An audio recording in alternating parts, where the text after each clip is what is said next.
तो आज हम ओम के नियम की चर्चा करते हैं। सन 1827 में जर्मन वैज्ञानिक जॉर्ज साइमन ओम ने चालक में प्रवाहित धारा और उसके सिरों के विभवांतर के संबंध में अपने प्रयोगों के आधार पर एक नियम दिया था। यह नियम बहुत ही क्रांतिकारी सिद्ध हुआ।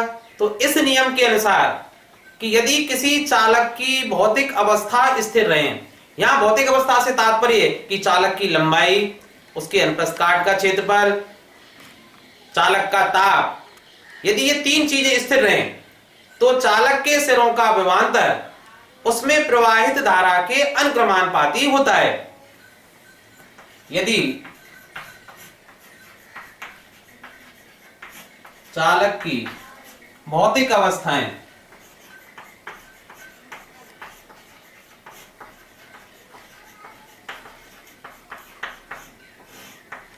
और भौतिक अवस्थाओं से तात्पर्य है यहां चालक का ताप, उसकी लंबाई और अनुप्रस्थ काट का क्षेत्रफल,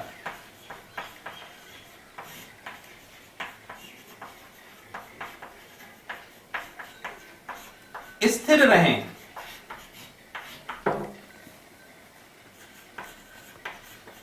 तो चालक के सिरों का विभवांतर, चालक के सिरों का विभवांतर, और विभवांतर को व्यक्त करते हैं हम v से, तो चालक के सिरों का विभवांतर v चालक में प्रवाहित धारा के अनुक्रमानुपाती होता है। चालक में प्रवाहित धारा के अनुक्रमानुपाती होता है।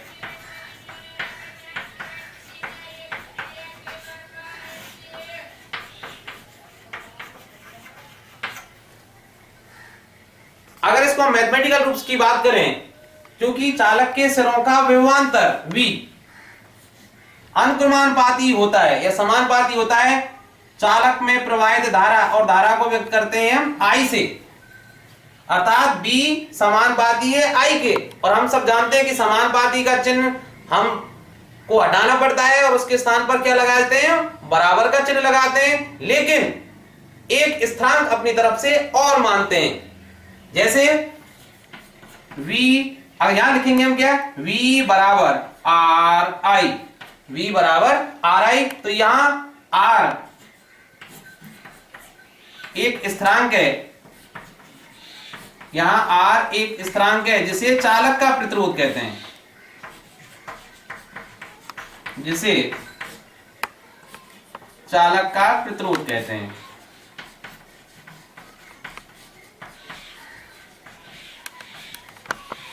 तो इस आधार पर हम कह सकते हैं कि V बटे I बराबर R, अर्थात V और I का जो अनुपात है वो हमेशा एक स्थिर संख्या प्राप्त होती है। समझ में शायद आपके नहीं आया, ऐसा लग रहा है कि समझ में नहीं आया कि भाई अनुक्रमानुपाती का चिन्ह हटाने के लिए हमने बराबर का चिन्ह इस्तेमाल तो कर लिया, पर ये R, ये स्थिरांक कहां से आया। तो इसके लिए हम एक छोटा सा उदाहरण लेते हैं कि हम सब जानते हैं कि एक कार्यालय में कार्य करने वाले अगर सभी व्यक्तियों का वेतन बढ़ेगा तो एक निश्चित अनुपात में बढ़ेगा, समान ही बढ़ेगा। ऐसा तो हम पक्षपात नहीं कर सकते कि एक व्यक्ति का अधिक बढ़ा दें, एक का कम बढ़ा दें। तो उदाहरण लेते हैं किसी स्कूल में कार्यरत हेडमास्टर और उसी में कार्यरत एक एलडीसी के वेतन का। तो यहाँ एचएम और यहाँ एलडीसी क्लर्क के वेतन की बात कर दें तो माना किसी साल में एचएम का जब वेतन 10,000 था तो एलडीसी का था मान लें उस समय 5,000। फिर उस समय बाद 1-2 साल बाद माना हेडमास्टर का वेतन मान हो गया 20,000, तो उस समय एलडीसी का वेतन निश्चित है 10,000 हो गया होगा, क्योंकि उसी अनुपात में सैलरी बढ़ेंगी। उसके बाद अगर हम मान लें कि कुछ समय बाद हेडमास्टर का वेतन हो जाता है 30,000, तो एलडीसी का 15,000। तो हम देख रहे हैं कि अगर एचएम का वेतन एलडीसी के बराबर हमें करना है, उसी तरह से देखिए बी अगर ये हेडमास्टर हो और एलडीसी क्या हो आई, अगर बी और आई को हमें बराबर करना हो तो क्या करना पड़ेगा, एलडीसी के वेतन में 2 का गुणा करना पड़ेगा। अर्थात कहीं देखें आप 10,000 बटे 5,000, ये भी 2 आएगा, 20,000 बटे 10,000, ये भी कितना आएगा 2।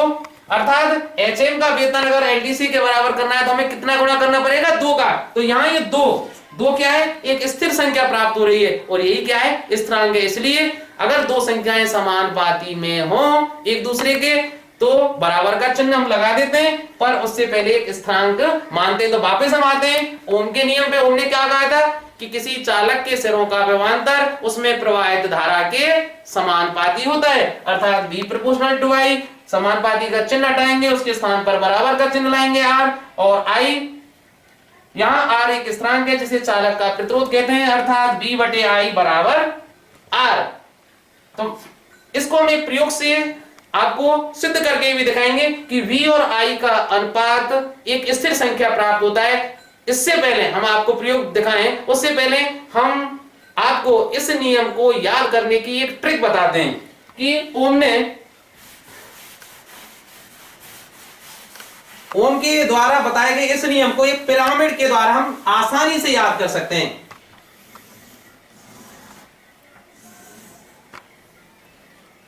यहां हम क्या लिख लेते हैं V, और यहां लिख देते हैं I, और यहां लिख देते हैं R। हम अपने कैमरामैन से अनुरोध करेंगे कि वो इसको थोड़ा जूम करके दिखाएं कि हम ओम के नियम को आसानी से याद रख सकते हैं इस पिरामिड के द्वारा। जैसे हमें मान ज्ञात करना है मानो विभवांतर का, तो हम क्या करेंगे, V को दबाइए, तो V बराबर क्या होगा, I गुणा R। और अगर हमें किसी पर्वत में प्रवाहित धारा का मान ज्ञात करना है तो I को दबाइए, तो क्या हो जाएगा, V बटे R। ठीक है। और यदि किसी चालक का प्रतिरोध ज्ञात करना है तो R को दबाइए, क्या हो जाएगा, V बटे I। बहुत आसान है ना। तो इसके लिए इस नियम को सिद्ध करने के लिए ओम ने जो परपथ चित्र इस्तेमाल किया था, अब हम आपको वो परपथ चित्र बना के बताते हैं और उसके उपरांत हम आपको उस प्रयोग को सिद्ध करके बताएंगे जिसमें V बटे I का मान एक स्थिर संख्या प्राप्त होती है। वो क्या प्राप्त होती है, उस चालक का प्रतिरोध प्राप्त होती है।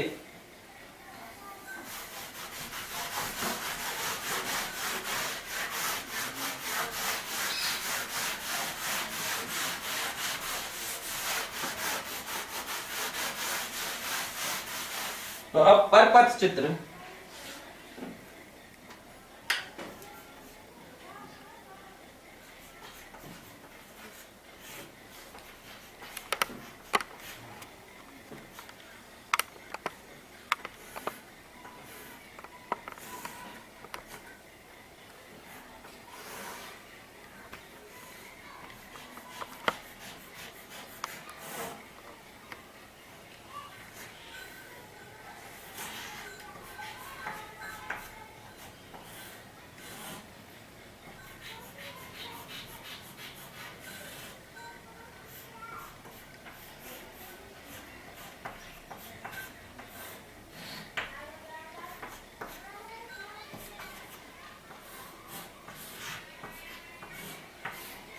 अब हमारा परपथ चित्र बनके तैयार हो गया। यहाँ प्लस और माइनस जो आप देख रहे हैं वो एक बैटरी को व्यक्त करते हैं। तो यहां से आगे आपको ध्यान रखना है कि अगर किसी बैटरी को दिखाना है परपथ में तो प्लस और माइनस का चिन्ह लगा देते हैं। तो ये बैटरी B हो गई। यहाँ जो आप ये देख रहे हैं ये धारा नियंत्रक है। ये क्या है, धारा नियंत्रक। इसका कार्य क्या है, अपने आप नाम से स्पष्ट है, धारा नियंत्रक, परपथ में प्रवाहित धारा को नियंत्रित करने वाला अर्थात कम या अधिक करने वाला उपकरण, और जिसको RS से व्यक्त करते हैं। रियोस्टेट इसको अंग्रेजी में कहते हैं, इस कारण इसको RS से व्यक्त करते हैं। यहाँ परपथ में प्रवाहित धारा का मान ज्ञात करने के लिए एक अमीटर का प्रयोग करते हैं जिसको हमेशा परपथ के श्रेणी क्रम में जोड़ा जाता है। तो प्लस से प्लस, ठीक है। और ये R क्या है, वो चालक है जिसके सिरों का विभवांतर की हम चर्चा कर रहे थे। तो चालक R है और उसके सिरों का विभवांतर नापने के लिए क्या जोड़ा गया है, इसके समांतर क्रम में वोल्टमीटर। तो हमेशा ध्यान रखें अमीटर को, ये जो एमीटर है इसको श्रेणी क्रम में जोड़ा जाता है परपथ में, और वोल्टमीटर जो आपको दिखाई दे रहा है जिसे हम B से व्यक्त कर रहे हैं इसको हमेशा किसी चालक के सिरों के समांतर जोड़ा जाता है, क्योंकि जो विभवांतर है वो किसी चालक के सिरों का मापा जाता है। इसके अलावा परपथ में स्विच ऑन और ऑफ करने के लिए कुंजी के का भी हम प्रयोग कर रहे हैं। अब हम सीधे आपको प्रयोग दिखाते हैं। धन्यवाद।